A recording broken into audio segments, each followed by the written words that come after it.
សូមជម្រាបសួរនិងសួស្តីប្រិយមិត្តអ្នកស្ដាប់ទាំងអស់គ្នាសូមស្វាគមន៍មកកាន់ podcast ជីវិតនិងការសិក្សារបស់ខ្ញុំក្នុងថ្ងៃនេះតែក្នុង podcast នេះយើងនឹងនិយាយអំពីជីវិតនិងភាពជោគជ័យ podcast នេះត្រូវបានបង្កើតឡើងដើម្បីជាជំនួយមួយផ្នែកដល់បងប្អូនក្នុងការជួយខ្លួនឯងឲ្យកាន់តែមានទំនុកចិត្តក្តីសង្ឃឹមនិងភាពរីកចម្រើនក្នុងជីវិតជាងមុនថ្ងៃនេះជាអេពីសូតទី1ដែលមានចំណងជើងថាការបរាជ័យជាជំហានដំបូងទៅរកភាពជោគជ័យ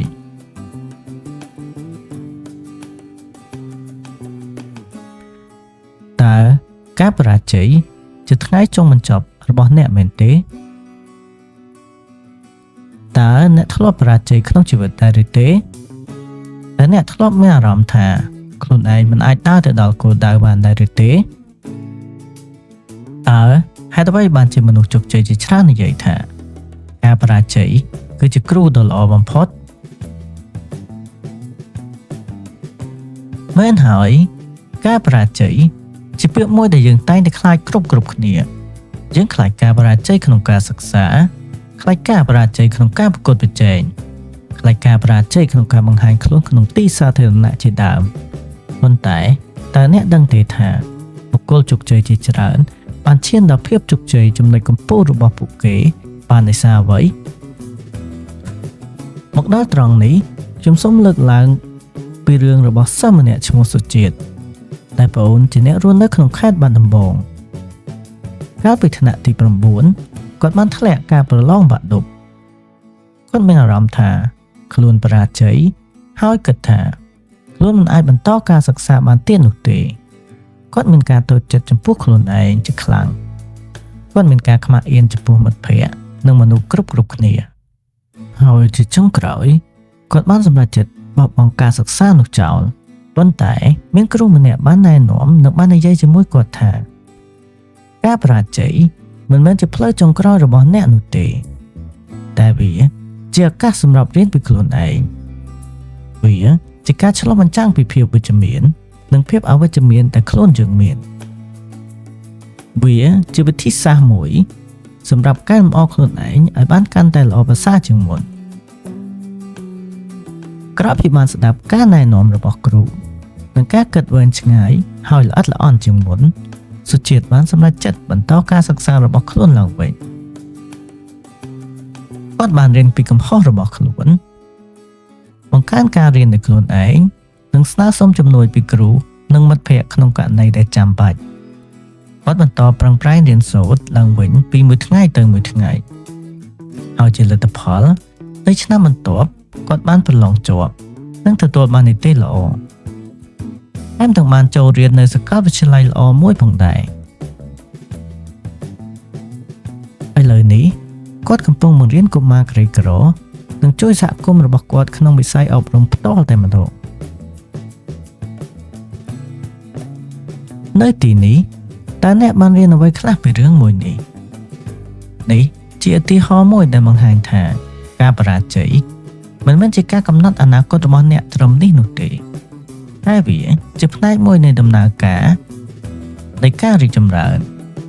វាជាអំណោយដែលបង្រៀនយើងអំពីភាពរឹងមាំការអត់ធ្មត់និងការបន្តដំណើរទៅមុខជានិច្ច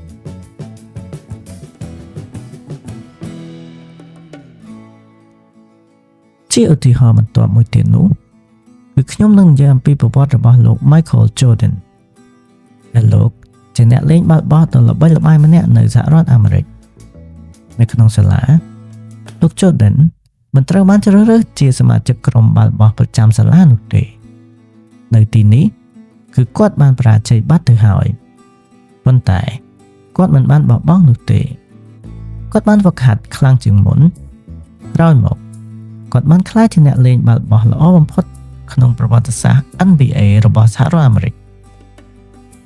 គាត់បាននិយាយថាខ្ញុំបានបរាជ័យជាច្រើនដងក្នុងជីវិតនេះហើយជាមូលហេតុដែលខ្ញុំបានជោគជ័យក្នុងថ្ងៃនេះ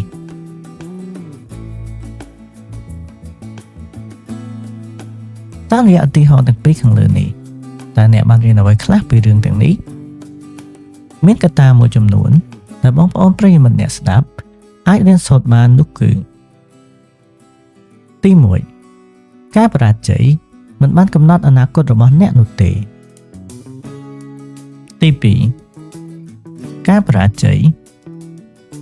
គឺជាផ្នែកមួយនៃដំណើរការនៃភាពរីកចម្រើនទៅមុខជាបន្តបន្ទាប់ទី3ការបរាជ័យជាអំណោយដែលបង្រៀនយើងអំពីភាពរឹងមាំនិងការតស៊ូក្នុងជីវិត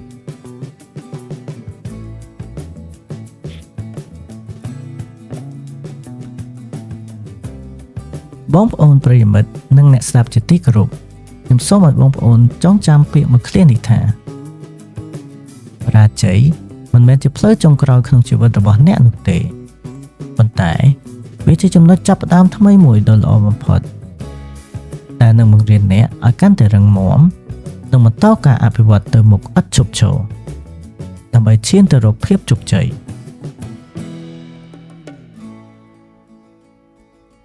ថ្ងៃនេះខ្ញុំមានសំណួរខ្លះសម្រាប់អ្នកទាំងអស់គ្នាក្នុងការពិចារណាតើអ្នកទាំងអស់គ្នាធ្លាប់បរាជ័យក្នុងរឿងអ្វីមួយដែរឬទេតើអ្នកបានរៀនពីការបរាជ័យនោះបានដោយរបៀបណាចូលចែករំលែកបទពិសោធន៍របស់អ្នកនៅក្នុងមតិយោបល់ខាងក្រោមឬចែករំលែកជាមួយមិត្តភ័ក្តិផ្សេងៗទៀតរបស់អ្នកដោយផ្ទាល់ចូលចងចាំថាអ្នកអាចជួយមនុស្សម្នាក់ឲ្យមានកម្លាំងចិត្តកាន់តែប្រសើរជាងមុនបានតាមរយៈការចែករំលែកដ៏តូចមួយក្នុងថ្ងៃនេះឈានដល់ទីបញ្ចប់ខ្ញុំសូមអរគុណប្រិយមិត្តទាំងអស់គ្នាសម្រាប់ការស្ដាប់ podcast ជីវិតនិងការសិក្សាហើយក៏សូមជូនពរអ្នកទាំងអស់គ្នាឲ្យកាន់តែរីកចម្រើននិងជោគជ័យ